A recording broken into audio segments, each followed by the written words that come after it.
আমৰিখোৱাত বিশ্ব হিন্দু মহাসংঘৰ প্ৰতিবাদ চৰকাৰী ভূমি বেদখল মুক্ত কৰাৰ দাবী মুখ্যমন্ত্ৰীলৈ স্মাৰকপত্ৰ প্ৰেৰণৰ সিদ্ধান্ত বৰপেটা জিলাৰ সৰ্থেবাৰী ৰাজহ চক্ৰৰ অন্তৰ্গত আমৰিখোৱাত বিশ্ব হিন্দু মহাসংঘৰ আমৰিখোৱা আঞ্চলিক শাখাই চৰকাৰী ভূমি বেদখল মুক্ত কৰাৰ দাবীত এক প্ৰতিবাদ কাৰ্যসূচী ৰূপায়ণ কৰে।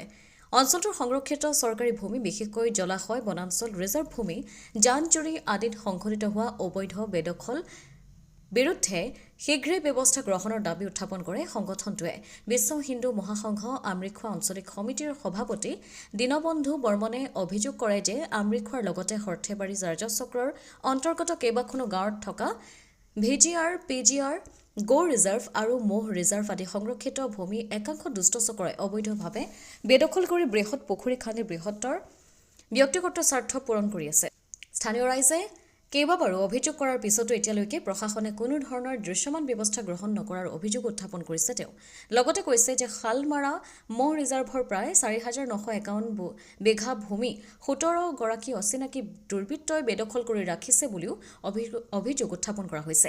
সমগ্ৰ পৰিস্থিতিত বেদখলকাৰীৰ বিৰুদ্ধে অতি শীঘ্ৰেই উচিত অভিযান চলাই সংৰক্ষিত ভূমি উদ্ধাৰ কৰাৰ লগতে পশুপালকসকলৰ বাবে ব্যৱস্থা গ্ৰহণ কৰাৰ দাবী জনায় সংগঠনটোৱে।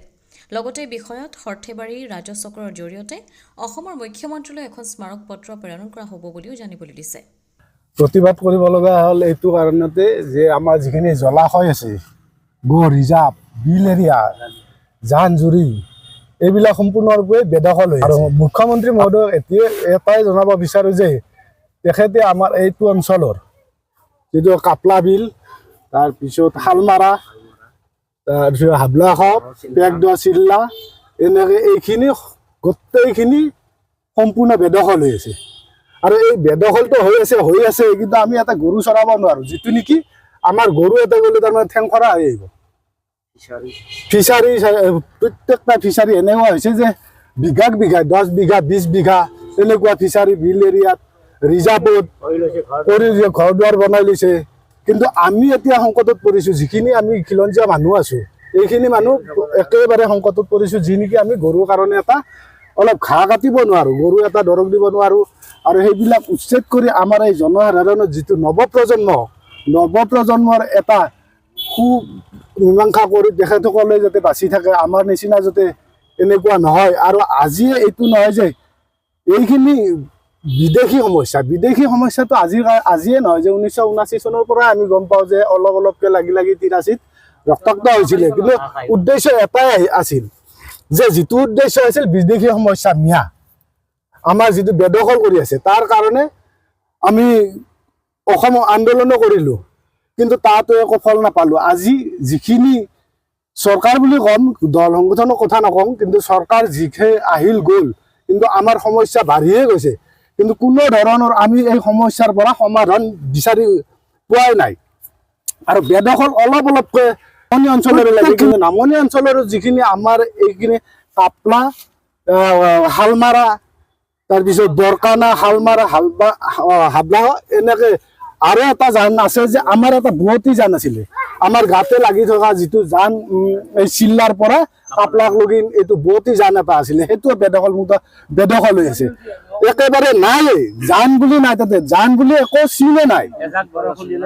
আৰু সেই জানটো বেদখল কৰি মাৰ যোৱাৰ কাৰণে আমাৰ গাঁৱত এনেকুৱা কৃত্ৰিম বানৰ সৃষ্টি হয়। আৰু সেই কৃত্ৰিম বানত যিখিনি আমাৰ গোধন বা কিছুমান আছে, বেমাৰ আজাৰ আছে, সেইখিনি আমাকে মৃত্যুমুখতো পৰে, পশুধনো বহুত মৃত্যুমুখত পৰে। তেনেকুৱাৰে পানীখিনি ওলাই নাযায়, যোৱা কোনো ধৰণৰ ৰাস্তাই নাই। যিটো নেকি বুৱতী জান, সেইটো বুৱতী জানটো একেবাৰে বেদখল কৰি মাৰ গৈছে। আৰু আমাক সেই বুৱতী জানটো খনন কাৰ্য চলাব লাগে, বিলখন, বৰকানা বিলখন খনন কাৰ্য চলাব লাগে। আৰু এটা অনুমান পাইছোঁ যে কাপলা বিলৰ মাজতে এটা পাৰ বান্ধি যিটো নেকি পুখুৰী নিচিনা আৰু পুখুৰী কৰিব, সেইটো মানুহৰ কিমান দূৰ সত্য নাজানো, যদিও আমি এটা অনুমান পাইছোঁ। গতিকে সেইটো কোনো পধ্যে হ'ব নোৱাৰে। আৰু আমি বিলৰ মাজত কোনো পধ্যে ফিচাৰী দিব নোৱাৰোঁ, কাৰণ আমাৰ বিশ্ব হিন্দু মহাসংঘৰ তৰফৰ পৰা এটাই আমি কৈছোঁ যে যদিহে তেনেকুৱা হয় আমি তীব্ৰতৰ প্ৰতিবাদ সাব্যস্ত কৰিম। কাৰণ কি ঐতিহ্যমণ্ডিত আমাৰ কাপলা বিলখন আজি পক্ষী সংৰক্ষণ, যিবিলাক নানান প্ৰজাতিৰ পক্ষী আহিছিল, আজি সেইবিলাক পক্ষী আমি দেখিব নোপোৱা হৈছোঁ। আজি গ'লেও কিছুমান, আৰু এইটো প্ৰমাণ আছে যিটো নেকি পক্ষী পক্ষী চিকাৰ কৰি এইবিলাকো নিউজ পাই থাকোঁ, কিন্তু আজিলৈকে কোনো পদক্ষেপ লোৱা নাই চৰকাৰ বা প্ৰশাসনে। কাৰণ কিয় লোৱা নাই?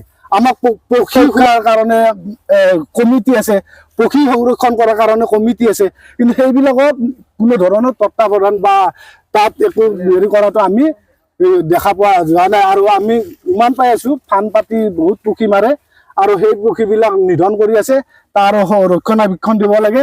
আৰু গোটেই ৰিজাৰ্ভ বিল এৰিয়া সম্পূৰ্ণ যিখিনি আমাৰ বেদখল হৈ আছে, আমাৰ এইটো আমৰিখোৱা, চিনাদি, কাপলা এনেকৈ আমাৰ মাজৰ যিখিনি আছে সম্পূৰ্ণ অচিনাকি মানুহৰ হাতত গতাই দিছে, আমি গম পাইছোঁ। আৰু নিশ্চয় এইখিনিৰ মাজত প্ৰায় 6,000 বিঘা মাটি হ'ব। এইখিনি মুখ্যমন্ত্ৰী মহোদয়ক কাতৰা বান যে তেখেতে আমাক এইখিনি উচ্ছেদ কৰি বেদখল মুক্ত কৰি আমাৰ এইখিনি জনসাধাৰণখিনি যাতে ৰক্ষা কৰে। সৰ্থেবাৰীৰ পৰা নৱজিত নাথৰ ৰিপৰ্ট, অমৃত নিউজ 24/7।